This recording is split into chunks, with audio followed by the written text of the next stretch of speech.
इंद्र सिंह के खिलाफ जो एक बहुत बड़ी हैसियत थी उस इलाके की, उनके खिलाफ टिकट दे करके उनको लोकसभा का मेंबर बनाने का काम किया था। जहां उन्होंने 77 में उनको लोकसभा का मेंबर बनाया, वहीं साथियों सन 1977 के अंदर विधानसभा के जब चुनाव हुए थे तो जयनारायण वर्मा को बरवाड़ा से टिकट दे करके जो जनरल की सीट थी बैकवर्ड के आदमी को विधानसभा का सदस्य बनाया। उसके साथ साथ रामकिशन बैरागी जो था उसको सफीदों विधानसभा क्षेत्र से टिकट दे करके जो जनरल की सीट थी उस पर अति पिछड़े वर्ग के व्यक्ति को टिकट दे करके न केवल विधायक बनाया बल्कि मंत्री बनाने का काम किया था। वहीं उसके साथ साथ घरौंडा विधानसभा क्षेत्र से पीरूराम कश्यप एक आम गरीब लड़का किसान था, गरीब लड़का आदमी था, उसको घरौंडा से टिकट दिया और विधायक चुनने का काम किया। उसके बाद साथियों लगातार मनोहर लाल सैनी जी को 2 दफा लोकसभा की टिकट कुरुक्षेत्र से देकर के नारनौल से कुरुक्षेत्र जाकर के जिताने का काम किया। वहीं 2 दफा कैलाश सैनी को चौधरी ओम प्रकाश चौटाला ने लोकसभा में पहुंचाया और उसके साथ साथ गुरजात सिंह सैनी जो थे उनको भी लोकसभा का मेंबर बनाने का काम किया था। अगर पिछड़ा वर्ग के समाज को किसी ने सबसे ज्यादा ताकत दी, अगर सबसे ज्यादा पहचान बनाने का काम किया, सबसे ज्यादा राजनीतिक तौर पे जागृति पैदा करी किसी के प्रति, तो आपको याद होगा हरि सिंह सैनी जो हिसार से थे उनको टिकट दे करके एमएलए बनाया, मंत्री बनाया। उसके साथ साथ परमानंद को जींद से, परमानंद जो कुमार जाति से संबंध रखते थे, जींद की सीट से टिकट दे करके एमएलए बना करके अपने कैबिनेट के अंदर मंत्री बनाने का काम किया था। वहीं अपने सरसा जिला से हजारचंद कंबोज जो थे उनको चौधरी देवीलाल ने टिकट दिया और सन 1987 में विधायक चुनवाने का काम किया। उसके बाद जहां कंबोज की पहचान खत्म कर दी थी राजनीतिक दलों ने, हमने फिर से कंबोज की एक बड़ी पहचान इस प्रदेश में बढ़े। उसके बाद एक आम साधारण घर के परिवार से संबंध रखने वाला कृष्ण कंबोज जो है इंडियन नेशनल लोकदल पार्टी की तरफ से चौधरी ओम प्रकाश चौटाला ने रानिया से टिकट दे करके रणजीत सिंह के सामने चुनाव लड़ा करके विधानसभा में पहुंचाने का काम किया था। जहां कृष्ण कंबोज जैसे लोगों को विधायक चुना, वही याद होगा रामचंद्र कंबोज भी एक आम साधारण परिवार का व्यक्ति था, उसको भी घर से बुला करके टिकट दे करके फिर से रानिया से विधायक चुनने का काम किया था। वहीं उसके साथ साथ साथियों अनेक ऐसे साथी थे जिन्हें लोकसभा में भेजा गया था। डॉक्टर राम कुमार कश्यप जो था जिसकी कोई पहचान नहीं थी, पहले पब्लिक सर्विस कमीशन का मेंबर बनाया और उसके बाद राज्यसभा का मेंबर बनाते दफा मुझे याद है चौधरी ओम प्रकाश चौटाला जेल की सलाखों के पीछे थे, 10 साल की कैद काट रहे थे। मुझे उन्होंने जेल में बुलाया, जेल में बुला करके कहा कि राज्यसभा का चुनाव आ गया है, हमारी पार्टी की तरफ से एक व्यक्ति को सदस्य बनाया जाएगा। उन्होंने पूछा पार्टी के लोगों ने किसका फैसला किया है। मैंने उनसे कहा कि सारों का फैसला आप पे है। उन्होंने कहा कि जो फैसला चौधरी ओम प्रकाश चौटाला करेंगे हम सबको वो स्वीकार होगा। और चौटाला साहब ने कहा कि राम कुमार कश्यप जो है एक साधारण परिवार का है, पिछड़े वर्ग से संबंध रखता है, पढ़ा लिखा व्यक्ति है, ऐसे व्यक्तियों को मौका दो ताकि हर गरीब आदमी को इस बात का एहसास हो कि इंडियन नेशनल लोकदल पार्टी जो है वो आम साधारण लोगों की पार्टी है, आम आदमी की राजनीतिक पहचान बनाने वाली पार्टी है, आम आदमी को राजनीतिक ताकत देने वाली पार्टी है। मैंने राम कुमार कश्यप को टेलीफोन किया और उनसे टेलीफोन करके कुरुक्षेत्र से चंडीगढ़ आने को कहा। मुझे पूछने लगे क्या काम है। मैंने कहा तुझे राज्यसभा का मेंबर बनाया जाएगा, आप आओ, आकर के अपना नॉमिनेशन फाइल करो।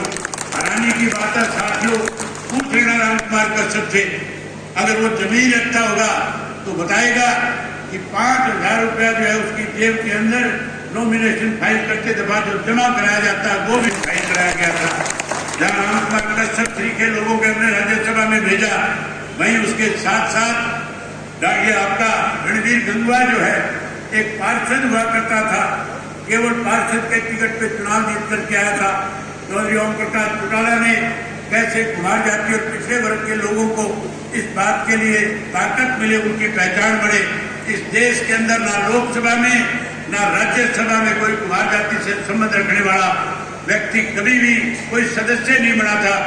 चौधरी ओम प्रकाश चौटाला ने जब पहली बार रणवीर गंगा को टिकट देकर के राज्यसभा का जब सदस्य चुनने का काम किया, कुमार जाति से जुड़े हुए लोग पूरे देश के, जिन्होंने देश के 70 पे प्रजापति की एसोसिएशन बनाई हुई थी, वो सारे लोग जो किसी भी राजनीतिक दल से संबंध रखने वाले थे, चौधरी ओम प्रकाश चौटाला के पास दिल्ली चलकर के आए और उन्होंने आकर के उनका धन्यवाद किया कि आप पहले व्यक्ति हो जिन्होंने हमें राजनीतिक तौर पे पहचान बनाने का काम किया है। हमने अनेक बार पिछड़े वर्ग के लोगों को ताकत दी।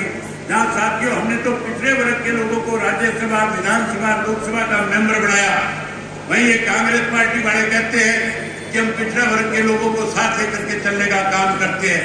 भाजपा भी राग लाती है कि पिछड़े हमारे साथ है, लेकिन पिछड़ा वर्ग के लोगों को कहीं ताकत देने की बजाय कमजोर करने का काम करते हैं।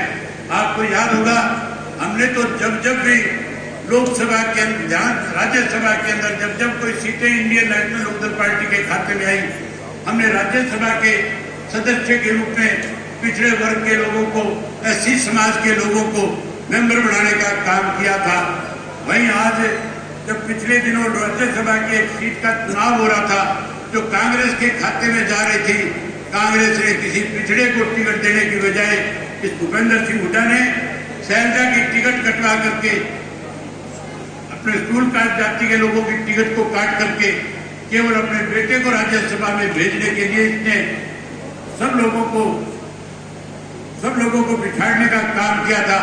ये लोग केवल अपनी ताकत बढ़ाना जानते हैं। इंडियन नेशनल लोकदल पार्टी जो है आम आदमी की ताकत और पहचान बढ़ाना चाहती है। मैं आज फिर आप लोग इतनी बड़ी संख्या में आए हो, आपसे एक वायदा करता हूँ कि अब की बार जहाँ लोकसभा के अंदर पिछड़े वर्ग के लोगों को सम्मान देने का काम करेंगे, पिछड़े वर्ग के लोगों को इंडियन नेशनल लोकदल पार्टी की तरफ से टिकट दे करके जहाँ उनका राजनीतिक कल बढ़ाने का काम करेंगे। वहीं साथियों, हरियाणा के अंदर विधानसभा के जब चुनाव होंगे तो 10 सीटें पिछड़े वर्ग के लोगों को दे करके बहुत बड़ी हिस्सेदारी हरियाणा प्रदेश की राजनीति में पिछड़ा वर्ग को देने का काम करेंगे।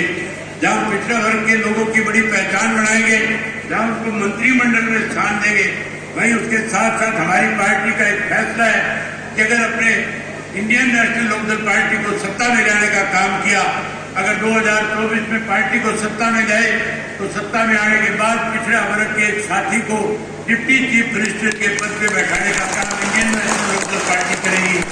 वहीं उसके साथ साथ पिछले साल फरवरी के महीने के अंदर चौधरी ओम प्रकाश चौटाला जी ने परिवर्तन यात्रा शुरू करी थी, और जो परिवर्तन यात्रा शुरू करी गई थी, मैंने उस यात्रा की अगवानी करी। 4,4200 किलोमीटर पैदल चल करके 2000 से ज्यादा गांव और शहर के लोगों से मिल करके लोगों के सामने क्या क्या दिक्कत कठिनाइयां हैं उन सब की जानकारियां हासिल करने का काम किया था। उस वक्त चौधरी ओम प्रकाश चौटाला ने सिंगार गांव में हजारों लोगों के बीच में वायदा किया था और कहा था कि अगर आपने मेरी सरकार बनाई तो जो लोग आज आपके सामने झूठे वायदे करके किया जा रहा है, किसान को कमजोर कैसे, उसके लिए रोज योजनाएं बनाई जा रही है। अगर आपने हमें फिर से सत्ता सौंपने का काम किया तो जो पेंशन चौधरी देवीलाल ने 100 रुपये बढ़ाई थी, लोगों ने डींगे हाँकी थी, 5100 कर देंगे, वो तो 5100 नहीं कर पाए। आप हमें एक बार फिर से प्रदेश के अंदर विश्वास के साथ आगे बढ़ाने का काम करो। जैसे ही आप हमें सत्ता सौंपने का काम करोगे, अपनी पार्टी की सरकार बना लोगे, हम पहली कदम से 100 रुपये पेंशन शुरू जो चौधरी देवीलाल ने करी उसको 7500 रुपया करने का काम करेंगे। जब पेंशन 7500 रुपया करेंगे, वहीं उसके साथ साथ मोदी ने वायदा किया था माताओं और बहनों के साथ कि हर घर में गैस का सिलेंडर मुफ्त में दिया जाएगा। मुफ्त में देने की बजाय 400 रुपये वाला सिलेंडर 1200 रुपये का कर दिया गया।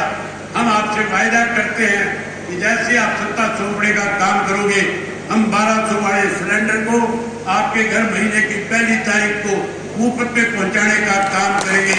जहाँ गैस का सिलेंडर हम आपको मुफ्त में देंगे, वहीं उसके साथ साथ हर गृहिणी के खाते में 1100 रुपये उसकी रसोई का खर्च अच्छे से चले, इसका भी साथ में देने का काम करेंगे। वहीं उसके साथ साथ का काम करेंगे। कोई नौकरी और रोजगार से वंचित रह जाएगा, उसे मायूस नहीं होने देंगे, उसको 21,000 रुपया बेरोजगारी भत्ता देकर उसका मान सम्मान बढ़ाने का काम करेंगे। वहीं उसके साथ साथ गरीब आदमी जिसके पीले कार्ड काट दिए गए, जिसको कहा जाता है बारी बारी से पक्के मकान बना करके देंगे, कोई 100 गज के प्लाट देने की बात करता है। केवल बातें बातें करी लोगों ने। हम गरीब के साथ वायदा करते हैं, सरकार आने के बाद हर गरीब को चौधरी देवीलाल आवास योजना के तहत 100 गज का प्लाट और उसमें पक्का मकान बना करके देने का काम करेंगे। वहीं उसके साथ साथ साथियों, जहाँ ये सारी सुविधाएं प्रदान करेंगे। मैं जब यात्रा के दौरान गांव में गया था, मेरे सामने आम लोगों ने शिकायत करी थी कि हमारे सामने बिजली को लेकर के बहुत बड़ी दिक्कत है, बिजली के बहुत ज्यादा बिल आते हैं, बिजली की छापेमारी आए दिन की जाती है, घरों में लोगों को जो सम्मान जीवन जिंदगी बिता रहे हैं उनको बेइज्जत किया जाता है। लोगों ने कहा कि घरों के अंदर लगे